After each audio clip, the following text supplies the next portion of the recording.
Hey everyone, Rick Albert here. Today we're going to go over 3 mistakes sellers and their listing agents make. Let's get started.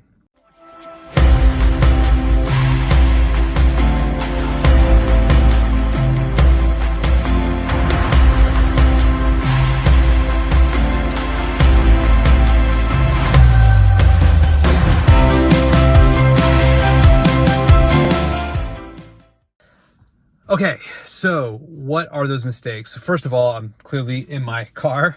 I just finished 4 showings at one of my listings, about to show a buying client 2 properties today. But before we get in, now that we're done with that, let's go into what are the 3 mistakes. So mistake number 1. Mistake number 1 is agents won't show their listings to buyers unless the buyer's agent's there. That's actually a problem because right now during COVID, we can't have open houses. As a buying agent, right, I have to show all my clients. I can't be everywhere at once. But when I'm representing a listing, if my seller knows that I'm not showing it just because I need the other agent there, I would be pissed.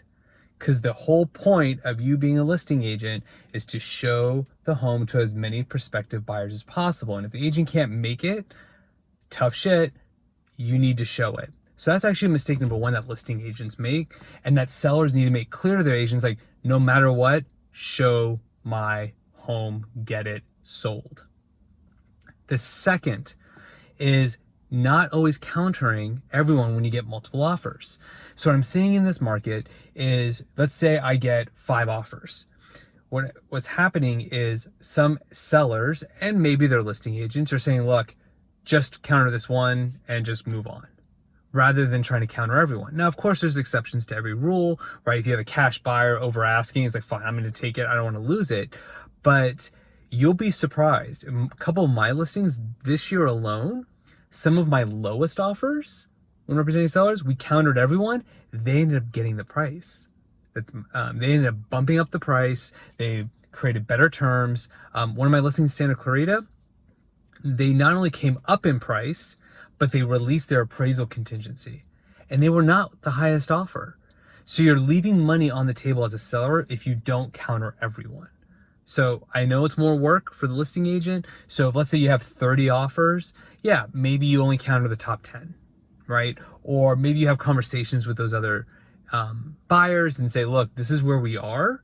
Can you even come up? I did that when I had multiple offers to set the expectation, and some said, no, we can't. And that just saved me time as a listing agent, saved my sellers time reviewing counter offers. So yes, counter everyone when it makes sense. And the third, and this one's actually probably the most important, is don't worry about how much a buyer is putting down. No matter what, as long as they're doing financing, they have to go through the same underwriting process. They have to go through the same appraisal process. And just because someone's putting 20% down or even 50% down, they may be doing that because that's all they qualify for. So they actually may not even be that strong of a buyer. Now, the advantage is sometimes they can get an appraisal waiver, or they might waive their appraisal contingency, but that's a different term. So if you have buyers that are coming in at 3% down, 5% down, 10% down, don't dismiss them. They actually might be a far better buyer than some of these others I might be putting more down, because again, same process. And at the end of the day, it's the same cash to you, right? Same 30 days. So why not get the most bang for your buck? And as long as they're qualified, pre-approved by a direct lender, all of that, consider them. And I'm saying that both as a listing agent. I had a VA buyer when I had a listing, and they're like, hey, we're only putting 0 down. Will you still consider an offer? I said, absolutely. Why wouldn't we? To the seller, it's all the same cash. And they ended up being the highest offer. Now, they didn't release their appraisal contingency like my other buyers did. So we ended up going with that offer, which was a few $1,000s less. But again, no appraisal contingency. And that's different because that was a term. So again, what are the 3 mistakes that sellers and their listing agents are making? 1, they're not showing it unless the buyer's agent's there. 2, they're not countering everyone.